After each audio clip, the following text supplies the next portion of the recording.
മറ്റു തരത്തിലുള്ള ഒറ്റപ്പെടുത്തലൊക്കെ അനുഭവിച്ചുകൊണ്ടിരിക്കുന്ന ഒരു കാലം വയനാട്ടിൽ നിന്ന് ഈ സ്ഥാനത്ത് ഒരാൾ വരുന്നു എന്നുള്ളത് തീർച്ചയായിട്ടും സന്തോഷകരമായിട്ടുള്ള കാര്യമാണ്. വളരെ ഉചിതമായിട്ടുള്ള തീരുമാനമായിട്ടാണ് എനിക്ക് തോന്നുന്നത്. സംസ്ഥാന സമിതിയിൽ വലിയ വിമർശനങ്ങൾ നടക്കുന്നു. സമീപകാലത്ത് തിരുവനന്തപുരത്ത് നിന്ന് വി അരുണൊക്കെ റിപ്പോർട്ട് ചെയ്യുന്നത് സമീപകാലത്തൊന്നും ഉണ്ടാവാത്ത തരത്തിലുള്ള ചർച്ചകൾ CPM നടക്കുന്നു എന്നതാണ്. ആ ചർച്ചകളുടെയൊക്കെ ഒരു ആകത്തുകയായി ഈ തീരുമാനത്തെ കാണേണ്ടി വരുമോ? അതല്ലെങ്കിൽ മുമ്പുണ്ടായിരുന്ന ചില തീരുമാനവും ആലോചനകളും തിരുത്താൻ പ്രേരിപ്പിച്ചത് ആ ചർച്ചകളായി കാണേണ്ടി വരുമോ നമുക്ക്?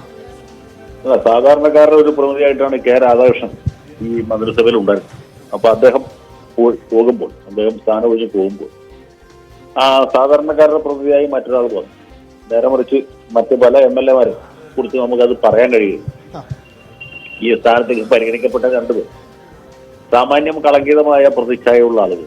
അപ്പൊ അവരെ കുറിച്ച് നോക്കുമ്പോൾ ഇദ്ദേഹം തീർച്ചയായിട്ടും ഉചിതമായ തീരുമാനം തന്നെയാണ് പാർട്ടിയെ സംബന്ധിച്ച് ഇന്നിപ്പോ കൈക്കൊള്ളാൻ പറ്റുന്ന ഒരു കൃത്യമായ തീരുമാനം തന്നെയാണ്. ഈ തെറ്റുതിരുത്തൽ നടപടികളുടെ ഭാഗമായിട്ടാണ് ഇങ്ങനൊരു മാറ്റം എന്ന് പറയാൻ പറ്റില്ല. എങ്കിൽ പോലും ശരി, അത് ആ ഒരു വികാരവും ഇതിനെ നയിച്ചിരിക്കാൻ സാധ്യതയുണ്ടെന്ന് എനിക്ക് തോന്നുന്നു.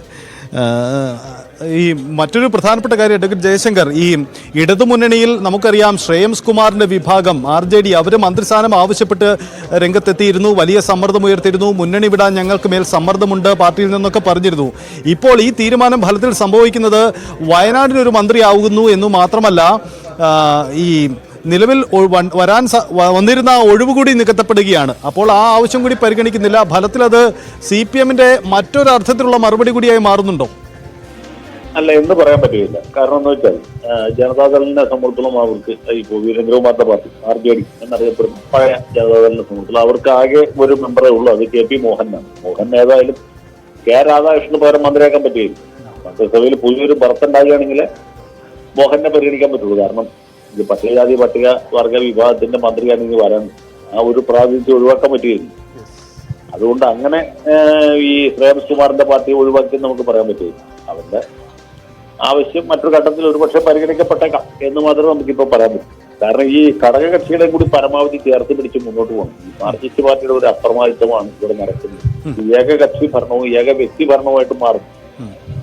അങ്ങനെ മുണ്ടുടുത്ത മോഡി എന്ന ഒരു ഇമേജുമായിട്ട് ഇദ്ദേഹത്തിന് ഇനി ഒരുപാട് കാലം പോകാൻ പറ്റുകയില്ല എന്നൊരു തോന്നലാണ് ഇപ്പം മൊത്തത്തിലുള്ള ഈ തെറ്റുതിരുത്തൽ ചർച്ചകളിലൊക്കെ ഉണ്ടാകുന്നതെന്ന് എനിക്ക് തോന്നുന്നു. CPM-ലാണെങ്കിലും CPI-ലൊക്കെ ആണെങ്കിലും ചർച്ചകൾ കാര്യമായിട്ട് നടക്കുന്നുണ്ട്. CPI-ൽ വളരെ രൂക്ഷമായ പ്രതികരണങ്ങളാണ് ഉണ്ടാകുന്നത്. CPM-ൽ ഇതൊക്കെ അല്പസ്വല്പം മൂടിപ്പോഞ്ഞാണ് ഈ ചർച്ചകൾ നടക്കുന്നത്. പക്ഷെ എല്ലായിടത്തും ഈ ഒരു വികാരം ശക്തമായിട്ടുണ്ട്. ഈ ഘടകകക്ഷിയുടെ പാർട്ടിക്കകത്തുള്ള മുതിർന്ന നേതാക്കളെയും ഒക്കെ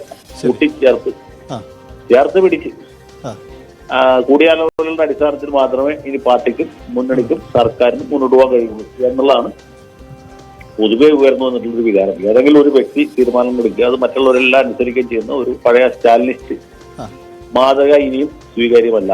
അത് കേന്ദ്രത്തിൽ മോഡിക്കാണെങ്കിലും സ്വീകാര്യമല്ല, കേരളത്തിൽ പിണറായി വിജയനാണെങ്കിൽ സാധ്യത. അഡ്വക്കേറ്റ് ജയശങ്കർ, ഒരു കാര്യം കൂടി, രണ്ട് മാറ്റങ്ങൾ കൂടിയുണ്ട്. ഒന്ന് ദേവസ്വം വകുപ്പ് VN വാസവന്, മറ്റൊന്ന് പാർലമെന്ററി കാര്യ വകുപ്പ് MP രാജേഷിന്. പാർലമെന്ററി കാര്യം നമുക്കറിയാം വളരെ പ്രധാനപ്പെട്ട വകുപ്പാണ്, അത് MP രാജേഷിന് കിട്ടുമ്പോൾ ഒരു വലിയ പരിഗണനയാണ്. ഒപ്പം ദേവസ്വം വകുപ്പ് VN വാസവനിലേക്കും എത്തുന്നു. ആ രണ്ട് തീരുമാനങ്ങൾ കൂടി എങ്ങനെ താങ്കൾ പരിശോധിക്കുന്നു? അല്ല, പാർലമെന്ററി കാര്യത്തെ സംബന്ധിച്ചിടത്തോളം അത് കേളുവിനൊന്നും കൈകാര്യം ചെയ്യാൻ പറ്റുന്ന കാര്യമാണെന്ന് എനിക്ക് തോന്നുന്നില്ല. കാരണം സാമാന്യം നല്ല എക്സ്പീരിയൻസ് ഉള്ളവർക്ക് പറ്റുള്ളൂ. രാജേഷിനെ സംബന്ധിച്ചുള്ള അദ്ദേഹം നേരത്തെ സ്പീക്കറായിരുന്ന ആളാണ്, 10 കൊല്ലം ലോക്സഭാംഗമായിരുന്ന ആളാണ്. അവിടുത്തെ നടപടിക്രമങ്ങളും കാര്യങ്ങളൊക്കെ അറിയാവുന്ന ആളാണ്. അദ്ദേഹം ആ വകുപ്പ് അദ്ദേഹത്തിന് കൊടുക്കുന്നതിൽ തെറ്റൊന്നുമില്ല. അതുപോലെ ദേവസ്വം വകുപ്പിനെ സംബന്ധിച്ചിടത്തോളം ദേവസ്വം വകുപ്പും കുറച്ച് എക്സ്പീരിയൻസ്ഡ് ആയിട്ട് ഒരാൾ കൈകാര്യം ചെയ്യുന്നതാണ് നല്ലത്. നേരത്തെ കടകപ്പള്ളി സുരേന്ദ്രനായിരുന്നു, ഇപ്പോൾ വാസവൻ ആ സ്ഥാനത്തേക്ക് വരും എന്നുള്ളതാണ്. അതിനുശേഷം എന്ത് മാറ്റം ഉണ്ടാവും? അല്ലെങ്കിൽ ദേവസ്വം ബോർഡിലൊക്കെ നടക്കുന്ന കളവ്, മോഷണം, കവർച്ച ഇതൊക്കെ എന്തുമാത്രം വർദ്ധിക്കും അല്ലെങ്കിൽ എന്തുമാത്രം കുറയും എന്നാണ് നമ്മൾ നോക്കുന്നത്. ഒരാൾ മാറി വേറൊരാൾ വരുന്നുണ്ട് എന്നുള്ള മാറ്റമല്ല, അതിൽ ഗുണപരമായിട്ട് എന്ത് മാറ്റം ഉണ്ടാവും എന്നാണ് നമ്മൾ കാത്തിരുന്നതാണ്. ശരി, എന്തായാലും വളരെ നന്ദി പ്രതികരിച്ചത്. മാധ്യമപ്രവർത്തകൻ KO ജോണി നമ്മുടെ ഒപ്പം ചേരുന്നു. ഈ മന്ത്രിസഭയുടെ പുനഃസംഘടനയിലെ പ്രധാനപ്പെട്ട തീരുമാനമായി OR കേളുവിന്റെ മാറ്റം വരികയാണ്. താങ്കൾ എങ്ങനെയാണ് ഈ മാറ്റത്തെ കാണുന്നത്? CPM തെറ്റുതിരുത്തുന്നതിന്റെ ഭാഗമായി കൂടി നമുക്കിതിനെ വിലയിരുത്താൻ കഴിയുമോ? തെറ്റ് തിരുത്തുക എന്നുള്ളത് ഏത് പാർട്ടിയുടെ ഏത് മനുഷ്യന്റെയും ഒരു അനിവാര്യതയാണ്. ഞാൻ ഈ OR കേളു മന്ത്രിസഭയിലെത്തുന്നതിനെ വളരെ പോസിറ്റീവായിട്ടാണ് കാണുന്നത്. അതിപ്പോ ഈ ഇതിലൊരു ഷഫ്ലിംഗ് ഉണ്ടായിരുന്നില്ലെങ്കിൽ പോലും മന്ത്രിസഭയിൽ ഉണ്ടാകേണ്ട ഒരാളായിരുന്നു OR കേളു. കാരണം കേരളത്തിലെ ആദിവാസി ജനസംഖ്യയിൽ ഏറ്റവും അധികം ആദിവാസികളുള്ള ഒരു ജില്ലയാണ് വയനാട്. ആ ജില്ലയിൽ നിന്ന് ഒരു ആദിവാസികളുടെ ദൈനംദിന ജീവിതത്തെക്കുറിച്ചും അവർ നേരിടുന്ന സമസ്യകളെ കുറിച്ചുമൊക്കെ ആഴത്തിൽ നേരനുഭവം ഉള്ള ഒരാൾ മന്ത്രിയാകേണ്ടത് ആവശ്യമായിരുന്നു. കാരണം മുമ്പൊരിക്കൽ ജയലക്ഷ്മി എന്ന ഒരാൾ വയനാട്ടിൽ നിന്ന് അവർ ആദിവാസിയുമാണ്.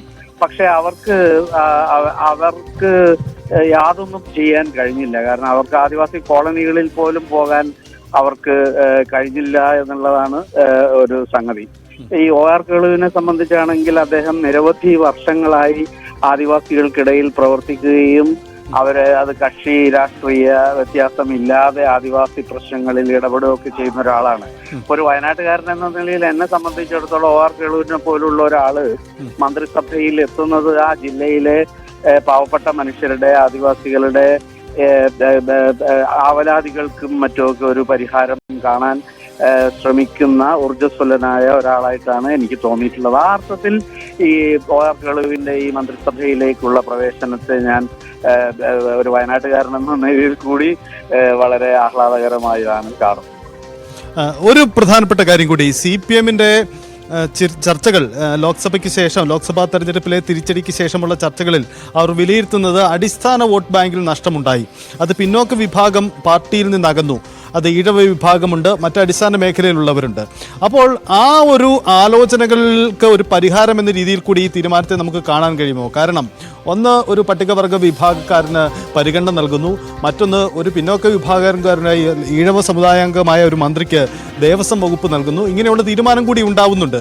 അപ്പോൾ അത്തരമൊരു പശ്ചാത്തലം CPM-നെ ഈ ചിന്തയ്ക്ക് പ്രേരിപ്പിച്ചിട്ടുണ്ടാകുമോ? എനിക്കങ്ങനെ ആ മട്ടിലല്ല ഞാൻ ഇതിനെ കാണുന്നത്.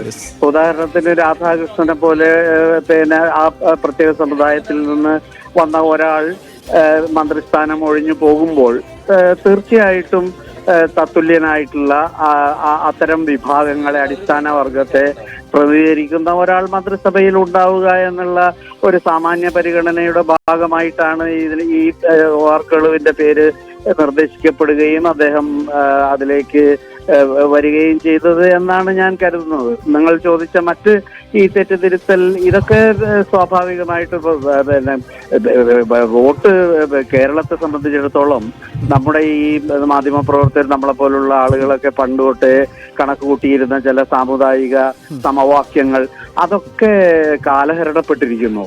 വാസ്തവത്തിൽ കേരളത്തിൽ ഇപ്പോൾ സമീപകാലത്തുണ്ടായിട്ടുള്ള ഈ രാഷ്ട്രീയ ധ്രുവീകരണം വ്യാപകമായി കഴിഞ്ഞ ഒരു പതിറ്റാണ്ടായി കേരളത്തിലും സംഭവിച്ചുകൊണ്ടിരുന്ന ഒരു കാവ്യവൽക്കരണത്തിന്റെ ചില അടിയൊഴുക്കുകളാണ് ഇപ്പോൾ കാണുന്നത്. ഉദാഹരണത്തിന് BJP തൃശ്ശൂരിൽ പിന്നെ BJPക്ക് അവരുടെ ഒരു സ്ഥാനാർത്ഥിയെ ജയിപ്പിക്കാൻ കഴിഞ്ഞു. അപ്പൊ അതിലെന്താണ് സംഭവിച്ചത്? നമ്മൾ മുൻപൊരിക്കലും നമുക്ക് സങ്കല്പിക്കാൻ കഴിയാത്ത മട്ടിൽ ക്രിസ്ത്യാനികൾ സഭയുടെ താങ്കൾ തുടരുക. ഇപ്പോൾ നിയുക്ത മന്ത്രി OR